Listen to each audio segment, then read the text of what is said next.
My lubric nomenclature is okay, doctor from Omabay County, and Mr. Speaker, I'm a cosmometist.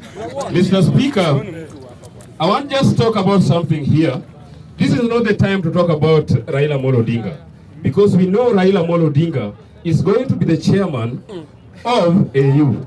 Now, what we are supposed to talk about now, the person that we are supposed to talk about here, Mr. Speaker, is William Samoei Ruto. Mr. Speaker, William Samoei Ruto.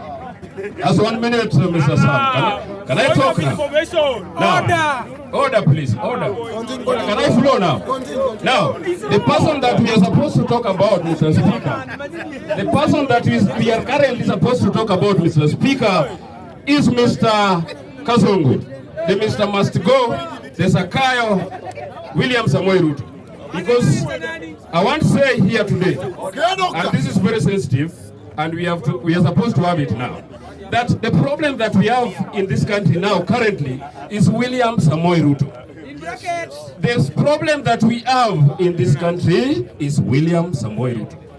The fundamental principle of economy, Mr. Speaker, is not working. Mr. Speaker, our schools are failing so many. The university funding model is not working, Mr. Speaker. Mr. Speaker, our healthcare is not working. Mr. Speaker, the prices of commodities keep on burgeoning, mushrooming, and they are not even there, Mr. Speaker.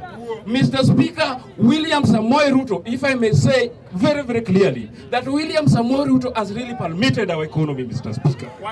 William Samoei Ruto has galvanized our economy, Mr. Speaker. William Samoei Ruto has discombobulated our economical amateur, Mr. Speaker. And he has really, really made it impossible, Mr. Speaker, for the economy, Mr. Speaker, to thrill. Mr. Speaker, I want to say here today, and I'm really, really happy with the people of Mount Kenya. With us, we were just bequeathed around 2 cabinet secretaries, Mr. Speaker. And Mr. Speaker, we really clapped. Okay, doctor! Let me say that we were bequeathed only 2 cabinet secretaries, of which one is a lawyer, called Opio and I. Another one is a Msuba, called Abasuba, Mr. Speaker, called Mbadi. And Mr. Speaker, I want to say here plainly that Luos, we don't have cabinet secretary. Exactly! We don't have cabinet secretary in Luoland, Mr. Speaker. Therefore, Mr. Speaker, and we really, Mr. Speaker, and we were really, when we were cheated like that, we really celebrated.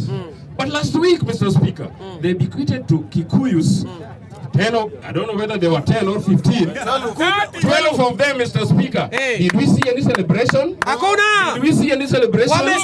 And now, that one should tell you that the fundamental principle of economy is not working, Mr. Speaker. And Mr. Speaker, in 2027, I want to tell you in 2027, we are not going to sit down, we are not going to fold our hands and see this economy going to the dogs, Mr. Speaker.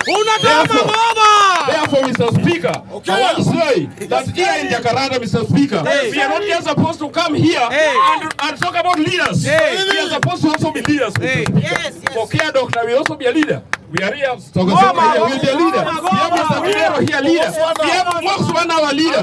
We have Mr. Kanga here, leader. Why must we talk about other leaders? What about 7 hours? What about 7 hours here? And we have Mr. Kanga here, leaders here, Mr. Speaker. Mr. Speaker, we are not going to sit down.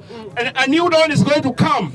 A new dawn is going to come in 2027, of which we are going to take this one. And let me tell you, for the first time, Mr. Speaker, in this year, we saw GNCs going to Parliament.